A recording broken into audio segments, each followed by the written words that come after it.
हे guys, UPSC mind map में आपका बहुत बहुत स्वागत है। तो आज हम अपनी करंट अफेयर सीरीज की नेक्स्ट लेक्चर जो कि है नोबेल प्राइज वो देखने वाले हैं। ठीक है, इसके पहले आप सबसे एक रिक्वेस्ट है कि अगर आपको हमारा चैनल पसंद आ रहा है, हमारे वीडियोस पसंद आ रहे हैं, तो प्लीज़ हमारे चैनल को लाइक, सब्सक्राइब और अपने फ्रेंड्स के साथ शेयर ज़रूर करें। ओके, सो ये जो नोबेल प्राइज का जो टॉपिक है ये आपके हर एक एग्जाम के लिए बहुत ही इंपॉर्टेंट रहने वाला है, क्योंकि अगर आप अपने प्रीवियस ईयर क्वेश्चंस में देखें तो अक्सर हर एक साल इससे एक ना एक क्वेश्चन आ ही जाता है। तो आप ये श्योर रहिए कि आपको इस टॉपिक से क्वेश्चन आ ही जाएंगे। ठीक है, तो मैं आपको इस टॉपिक को सिर्फ ना ही इसके लेक्चर्स दूंगी बल्कि आपको ट्रिक्स के साथ इसको याद करने में भी आपकी पूरी हेल्प करूंगी। एंड आई होप कि आपको चीज़ें याद हो और आपको हमारे ये ट्रिक्स पसंद आए, हमारी वीडियो पसंद आए। तो चलिए शुरू करते हैं नोबेल प्राइज 2023। ओके, तो चलिए हम सबसे पहले नोबेल प्राइज की हिस्ट्री को जानते हैं। ओके, तो नोबेल प्राइज किसकी याद में दिया जाता है? सर एल्फ्रेड नोबेल की याद में। सर एल्फ्रेड नोबेल कौन थे? Swedish chemist, engineer, industrialist. Okay, और इन्होंने क्या इन्वेंट किया था? डायनामाइट को इन्वेंट किया था। इनकी डेथ कब हुई थी? 1896 में। ओके, और 1895 में इन्होंने एक अपना विल बनवाया था, अपनी वसीयत बनवाई थी, इन्होंने अपनी प्रॉपर्टी का बहुत बड़ा हिस्सा इस प्राइज के लिए डोनेट किया था। तो वो कौन कौन से फील्ड की प्राइज थी? फिजिक्स, केमिस्ट्री, मेडिसिन, लिटरेचर और पीस के लिए। ओके, जिसे नोबेल प्राइज कहते हैं। सो उसके बाद क्या हुआ? 1968 में जो 6th अवार्ड था, ये 5 फील्ड तो हो गया, जो 6th अवार्ड था वो कौन से फील्ड में दिया जाने लगा? इकोनॉमिक के फील्ड में दिया जाने लगा। ये किसके थ्रू दिया जाने लगा? By Sweden central bank, Sveriges Riksbank. Okay, ये जो स्वीडन का सेंट्रल बैंक है उसके थ्रू ये प्राइज दिया जाने लगा। स्टार्ट किया गया 1968 में।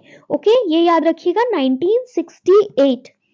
ओके, और नेक्स्ट है कि ये जो प्राइज है ये एक साथ एक फील्ड में, जैसे कि अगर फिजिक्स हो गया तो फिजिक्स में एक साथ सिर्फ 3 लोगों को ही दिया जा सकता है।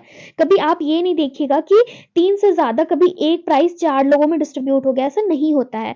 मैक्सिमम 3 लोगों को दिया जा सकता है और ये प्राइज मरणोपरांत पोस्ट्यूमसली नहीं दिया जाता है। ओके, लेकिन अगर ऐसा हो गया कि किसी भी पर्सन का नाम अनाउंस हो गया और उसके बाद उस पर्सन की डेथ हो गई, तब उस कंडीशन में उनको वो दे दिया जाता है।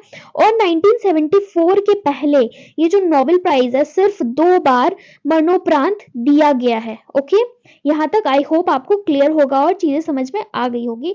अब चलिए हम आगे बढ़ते हैं कि कौन कौन से फील्ड में किसको ये अवार्ड दिया गया है। ओके, तो सबसे पहले हम मेडिसिन या फिजियोलॉजी के फील्ड में देखते हैं कि ये किसे दिया गया है। सबसे पहला नाम है कैटालिन क्राइको, जो हंगरी से बिलोंग करती हैं, और दूसरे हैं ड्रू वाइसमैन, जो कि यूएसए से बिलोंग करते हैं। और इन्होंने किस फील्ड में अपना कंट्रीब्यूशन दिया है?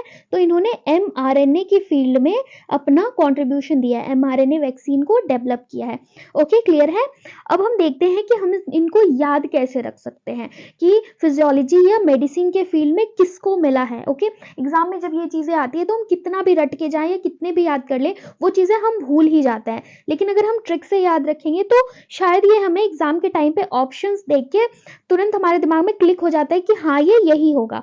ओके, सो हम सबसे पहले यहाँ देखेंगे ड्रू विस्मैन, तो इनके नाम में क्या आता है? विश। ओके, और जब कोरोना आया था, हम वैक्सीन को सबसे ज्यादा कब याद किया है हमने? कोरोना के टाइम पे। ओके, तो जब कोरोना आया था तो हम सब भगवान से विश करते थे कि भगवान जल्दी वैक्सीन आ जाए और जल्दी ये कोरोना की बीमारी खत्म हो जाए। ओके, तो हमारे साइंटिस्ट ने क्या डिस्कवर किया? वैक्सीन डिस्कवर किया। तो हमारे विश से भगवान ने हमारी बात सुनी और साइंटिस्ट ने डिस्कवर कर लिया वैक्सीन। ओके, सो विश से आप याद रखिएगा विशमैन, ड्रू विशमैन। ओके, अब ये जब कोरोना का वैक्सीन बन के आ गया तो अगर ये डायरेक्ट ह्यूमन पे अगर ये दिया जाता तो मे बी ह्यूमन की डेथ हो जाती, क्योंकि हमें नहीं पता था कि उसके साइड इफेक्ट्स क्या होंगे या क्या उसका नुकसान हो सकता है। तो इसीलिए हमने पहले एनिमल्स पे जो वैक्सीन है वो देना शुरू किया। ओके, तो अब हम कौन से एनिमल्स पे देना शुरू करेंगे? अब हम लायन टाइगर को तो लेके नहीं आ सकते हैं, है ना? तो जो हमारे आसपास छोटे मोटे जीव जंतु रहते हैं उन पे शुरू करेंगे, जैसे कि रैट, कैट। ओके, तो यहाँ पे हमने कैट को पकड़ा सबसे पहले और इसको वैक्सीन दी, और जब इन्होंने देखा कि कैट पे ये सही काम कर रही है, जब सफलतापूर्वक वैक्सीन अपना काम कर गया, तो फिर वो ह्यूमन बींग्स पे देना शुरू कर दिया।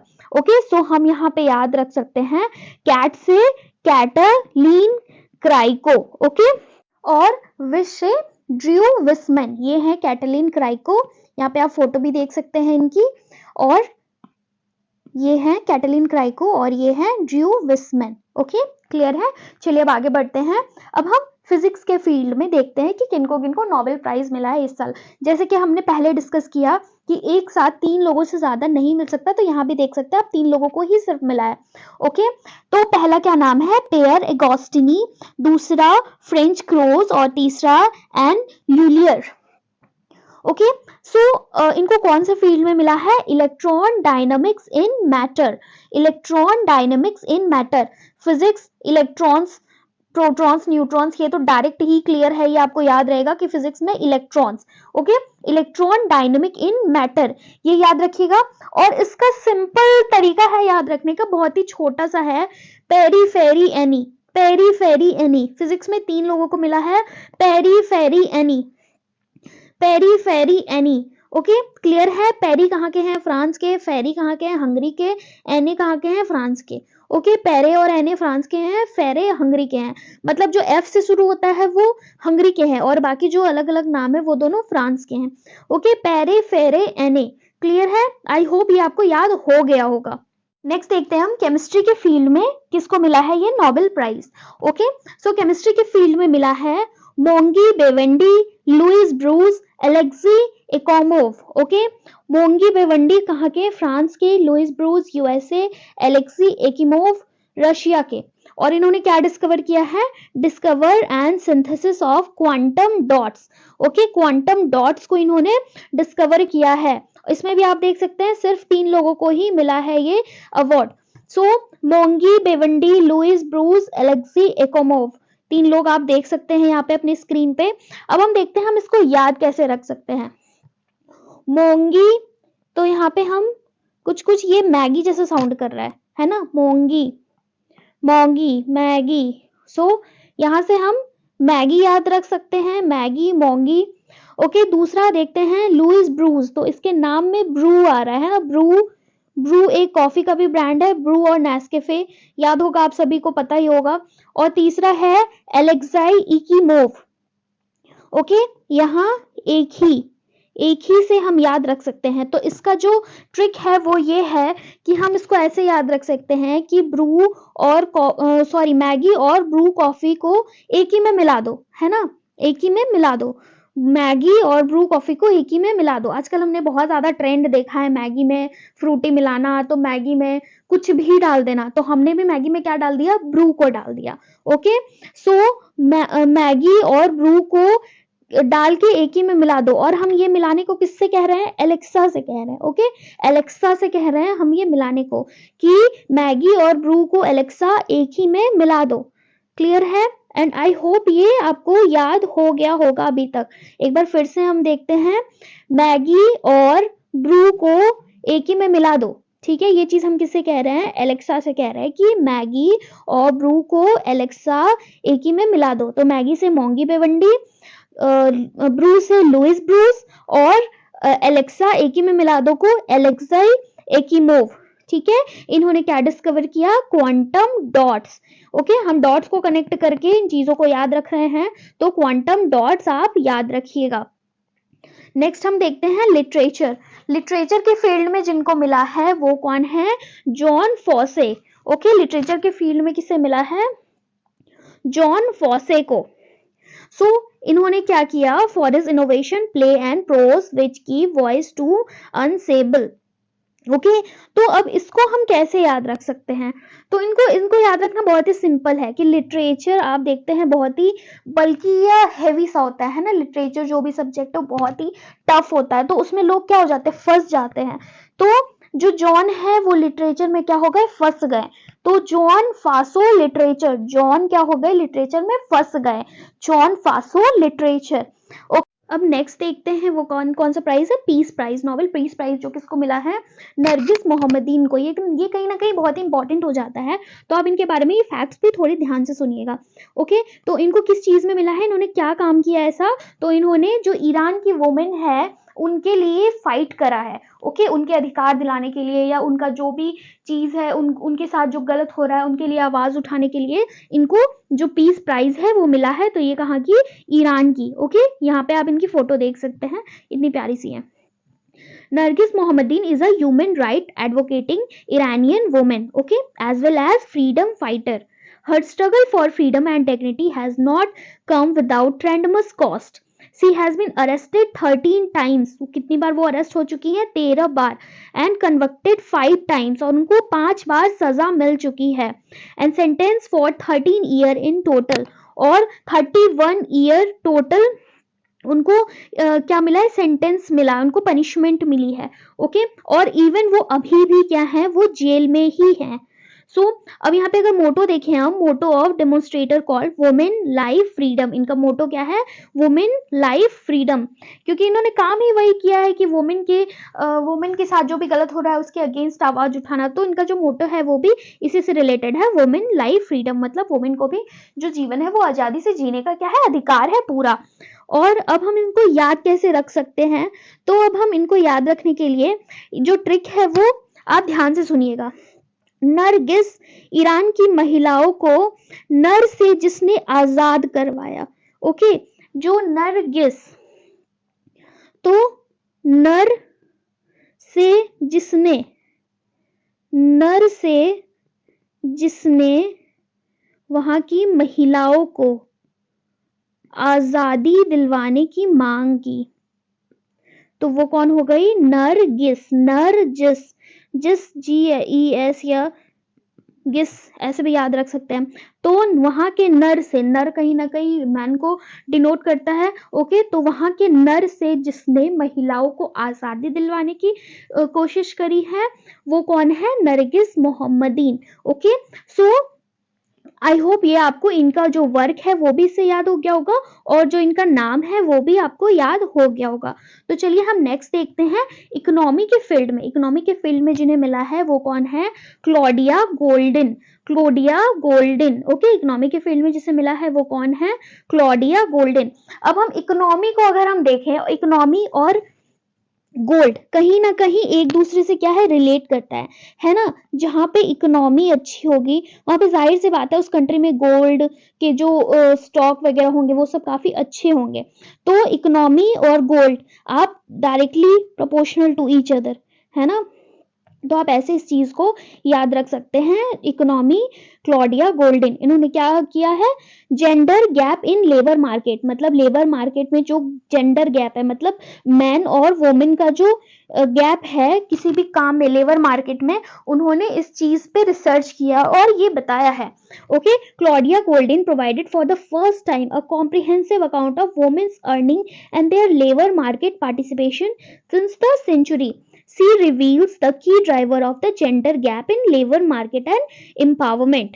She presented new and surprising fact that women's choice have been limited by marriage and domestic responsibility, family, etc. ये इन्होंने क्या दिखाया है कि जो वुमेन्स के पास जो चॉइस है वो कहीं ना कहीं अभी भी हम इतने भी डेवलप हो चुके हैं, हमारी इतनी ज्यादा इकोनॉमी बढ़ चुकी है, या सिर्फ इंडिया की बात नहीं है, ये पूरे वर्ल्ड की बात है, लेकिन अभी भी क्या है? जो वुमेन्स के पास जो चॉइस है वो बहुत ही लिमिटेड रह जाते हैं।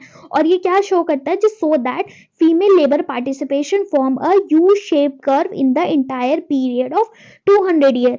ओके, ये यू शेप कर्व जो फीमेल पार्टिसिपेशन है वो शो करता है। अभी भी जो महिलाएं हैं वो उनको किस चीज के लिए प्रायोरिटी दी जाती है? ये लिमिट करके रखा जाता है सिर्फ डोमेस्टिक वर्क के लिए, ये फैमिली की देखभाल के लिए, इन्हीं चीजों के लिए, शादी के लिए, बच्चे पैदा करने के लिए, कहीं ना कहीं इसी चीज के लिए उनको लिमिटेड रखा जाता है। Okay, so economy is directly related to Claudia Goldin, और इन्होंने क्या किया है? Gender gap in labour market. Clear है? चलिए अब आगे हम कुछ एग्जाम रिलेटेड फैक्ट्स देख लेते हैं। तो जो फर्स्ट प्राइज है, फर्स्ट नोबेल प्राइज, वो कब दिया गया? 1901 में। ओके, और उसके बाद ये एनुअली हर साल दिया जाता है। सिर्फ 2 बार ऐसा टाइम था जब ये नोबेल प्राइज नहीं दिया गया। वो कौन सा टाइम था? वर्ल्ड वॉर 1 का टाइम था 1914 से 1918 के बीच, एंड वर्ल्ड वॉर 2 1939 टू 1945 के बीच। Okay, the Nobel Day, which take place on 10th December every year, make the anniversary of Alfred Nobel's death, and in the day that Nobel Prize are presented to Nobel laureates. So, Nobel Prize किस दिन दिया जाता है? तो Nobel Prize 10 दिसंबर को दिया जाता है। क्यों दिया जाता है 10 दिसंबर को? क्योंकि उसी दिन जो एल्फ्रेड नोबेल जी की डेथ हुई थी। ओके, और उन्हीं की याद में ये 10 दिसंबर को हर साल दिया जाता है। Linus Pauling is only person to have been awarded 2 unshared Nobel Prize in 1954 Nobel Prize in Chemistry and 1962 Nobel Peace Prize. Linus polling इकलौते ऐसे पर्सन हैं जिन्हें 2 बार नोबेल प्राइज अनशेयर, मतलब उन्हें और किसी के साथ शेयर नहीं करना पड़ा ये प्राइज, मतलब वो उनको अकेले को वो प्राइज मिला। पहला 1954 में नोबेल प्राइज इन केमिस्ट्री और दूसरा 1962 में नोबेल पीस प्राइज। जैसे आपने इस साल भी देखा कि इस साल भी 3 लोगों को मिल गया है ना, फिजिक्स में, केमिस्ट्री में, लेकिन जब इनको मिला था तो इनको अकेले को मिला था। ओके, और Switzerland based international committee of Red Cross, okay, ये याद रखिएगा, international committee of Red Cross is the only 3 time recipient of Nobel Prize. इनको 3 बार नोबेल पीस प्राइज मिल चुका है। किसको? International committee of Red Cross. Okay, कब कब मिला है? 1970, 1944, 1963। और सबसे ज्यादा नोबेल प्राइज पाने वाले भी यही हैं। क्लियर है? नेक्स्ट हम देखते हैं, British polymath Bertrand Russell hold the record for most nomination. अगर हम सबसे ज्यादा नॉमिनेशन की बात करें कि सबसे ज्यादा कौन नॉमिनेट हुए हैं नोबेल प्राइज पाने के लिए, तो वो कौन थे? ब्रिटिश के पॉलीमथ बर्ट्रैंड रसेल। ओके, और उनको फाइनली नोबेल प्राइज कब मिला? 1950 में इन the field of literature.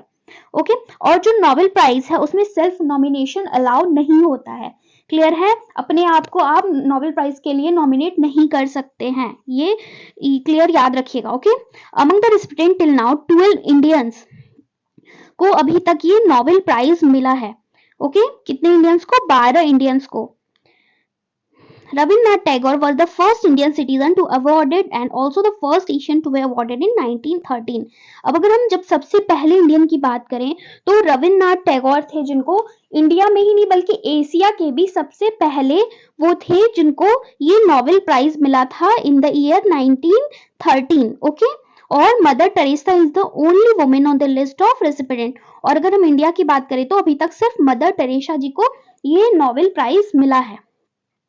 Okay, सो अब हम ये देखते हैं कि किसको किसको मिला है, कब मिला है, और मेनली हम यहाँ पे इंडियंस की बात यहाँ से करते हैं। ठीक है, तो रोनाल्ड रॉश 1902 फिजियोलॉजी और मेडिसिन के फील्ड में मिला है। इन्होंने मलेरिया के फील्ड में वर्क किया है, तो ये थोड़ा सा इंपॉर्टेंट हो जाता है, मलेरिया की चीजें कभी कभी आ जाती है, तो आप ये याद रखिएगा, Ronald Ross. Okay, 1902। Rudyard Kipling 1905 literature के फील्ड में इन्हें मिला है। ओके, अब हम यहाँ पे देखते हैं रविन्द्रनाथ टैगोर। अभी हमने देखा फर्स्ट इंडियन और फर्स्ट एशियन जिसको नोबेल प्राइज मिला है 1913 लिटरेचर के फील्ड में। सीवी रमन 1930, एक है 1913 और दूसरा है 1930। ओके, ये याद रखिएगा थोड़ा सा एक दूसरे से कनेक्ट करके कि पहला मिला था 1913 और नेक्स्ट मिला था 1930। सीवी रमन 1930 फिजिक्स के फील्ड में, Raman scattering effect. Okay, Hargobind Khorana 1968 में फिजियोलॉजी और मेडिसिन की फील्ड में, genetic code and protein synthesis.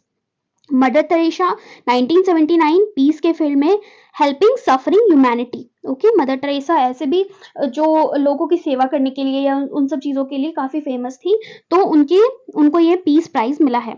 S Chandrasekhar 1983 physics के फील्ड में, study on the evolution of stars. Okay, next Amartya Kumar Sen 1998 economics, welfare economics. Okay, next Venkatraman Ramakrishnan 2009 chemistry, structure and function of ribosomes. Kailash Satyarthi 2014 peace, children's education. Next Abhijit Banerjee 2019 economics, alleviating global poverty. Clear है? I hope आपको चीज़ें यहाँ तक समझ में आई हो, और जो भी ट्रिक्स और जो भी चीज़ें अभी हमने फैक्ट्स देखी वो आपको याद हो गया हो, है ना। चलिए अब हम अपना कुछ प्रैक्टिस क्वेश्चंस कर लेते हैं जिससे आपको ये क्लैरिटी आ जाए कि जो भी आपने किया है वो आपको याद है। ओके, सो अपना फर्स्ट क्वेश्चन हम देखते हैं, consider the following statement with reference to Nobel Prize. इसमें नोबेल प्राइज के रेफरेंस में कौन सा जो ऑप्शन है वो सही है। तो हम पहला ऑप्शन अपना देखते हैं, a Nobel Prize can not be shared among more than 2 individuals. A Nobel Prize are awarded posthumously और self nomination is not allowed in Nobel Prize. तो उसमें कौन सा स्टेटमेंट सही है। ओके, आप एग्जाम में दो चीजें ध्यान दीजिएगा, है ना। पहला तो ये नंबरिंग वाली चीजें बहुत ही कंफ्यूज करती हैं, क्योंकि 2 इंडिविजुअल है, 3 इंडिविजुअल है, 4 इंडिविजुअल है, और दूसरा क्या यहाँ पे करेक्ट पूछा है कि इनकरेक्ट पूछा है। ओके, ये दो चीजों के कारण हम जानते हुए चीज भी गलत करके आ जाते हैं। सो यहाँ पे हम देखते हैं जो पहला ऑप्शन है वो गलत है, क्योंकि यहाँ पे 2 इंडिविजुअल नहीं 3 इंडिविजुअल होगा। ओके, हम एक साथ 3 लोगों को नोबेल प्राइज दे सकते हैं। नेक्स्ट है, Nobel Prize are awarded posthumously, ये भी गलत है। मरणोपरांत नोबेल प्राइज नहीं दिया जाता है, हमने अभी पहले पढ़ा। और self nomination is not allow, ये बिल्कुल सही है, क्योंकि हम खुद को नॉमिनेट नहीं कर सकते नोबेल प्राइज में। तो ऑप्शन सी हो जाएगा ओनली 3। ओके, नेक्स्ट हम देखें, Nobel Prize was instituted by which country. Nobel Prize कौन से कंट्री देती है, यूएसए, यूके, रशिया, स्वीडन और नन ऑफ दिस। तो इसका करेक्ट ऑप्शन क्या हो जाएगा, ऑप्शन डी, स्वीडन। ओके, चलिए नेक्स्ट क्वेश्चन। यहाँ पे नीचे मैंने इसलिए इसको ऐसे इस हालत में कर दिया है क्योंकि नीचे इसका आंसर दिया हुआ था। तो पहले हम क्वेश्चन पढ़ लेते हैं, पहले हम क्वेश्चन कर लेते हैं, उसके बाद मैं इसको इरेज कर दूंगी और आपको इसका आंसर मिल जाएगा। ओके, इसके पहले आप एक बार खुद इसे ट्राई करो। With reference to Nobel Prize consider the following statement. The first woman to win the Nobel Prize was Marie Curie. Rabindranath Tagore was the first non-European and Indian to get the Nobel Prize in Literature. All the Nobel Prize are given in Stockholm, Sweden. तो option देखते हैं, 1 and 3 only, 2 and 3 only, 1 and 2 only, 1, 2 and 3 only. तो अब इसका answer क्या होता है, इसका आंसर हो जाएगा 1 and 2 ओनली। तो ये फैक्ट तो हमने देखा यहाँ पे कि रविन्द्रनाथ टैगोर पहले नॉन यूरोपियन, है ना, पहले एशियन और पहले इंडियन थे जिनको लिटरेचर के फील्ड में मिला नोबेल प्राइज। ओके, चलिए हम अपना जो एक्सप्लेनेशन है वो एक बार देख लेते हैं। सो स्टेटमेंट 1 जो है वो करेक्ट है। The first women to win the Nobel Prize was Marie Curie. Okay, ये भी बहुत जगह क्वेश्चन में आ जाता है कि was the first women to win the Nobel Prize. तो पहले कौन थी, मैरी क्यूरी। ओके, और she won the award twice, उनको 2 बार ये अवार्ड मिला है। नेक्स्ट स्टेटमेंट भी करेक्ट है। Rabindranath Tagore was the first non European and Indian to get Nobel Prize in 1913 in the field of literature. और थर्ड स्टेटमेंट है जो कि है, all the Nobel Prize are given in Stockholm, Sweden, ये गलत है। All the Nobel Prize are given in Stockholm, Sweden except the Nobel piece Prize. Okay, Nobel piece Prize Oslo, Norway में दिया जाता है, और पीस प्राइज को छोड़ के बाकी जो और 5 प्राइज हैं वो स्टॉकहोम, स्वीडन में दिया जाता है। तो यहाँ से भी आपको 3 क्वेश्चन क्लियर हुआ कि जो पहली वुमेन थी वो कौन थी, मैरी क्यूरी, और दूसरा नोबेल पीस प्राइज कहाँ दिया जाता है, ओस्लो, नॉर्वे में, और तीसरा जो और इसके अलावा जैसे फिजिक्स में या फिजियोलॉजी, मेडिसिन के फील्ड में और लिटरेचर के फील्ड में, इन सब जगह पे कहाँ पे दिया जाता है प्राइज, तो स्टॉकहोम, स्वीडन में। ओके, और इसी के साथ ये हमारा जो लेक्चर है वो खत्म होता है। Thank you so much video में लास्ट तक बने रहने के लिए। और अगर आपको ये हमारा ये वीडियो पसंद आए, आपको हमारे ट्रिक्स और फैक्ट्स पसंद आए, और ये आपके किसी भी एग्जाम में अगर ये हेल्प कर रहे हो, तो आप इस वीडियो को लाइक, सब्सक्राइब और अपने फ्रेंड्स के साथ शेयर जरूर करें। And stay healthy, safe and happy. God bless you.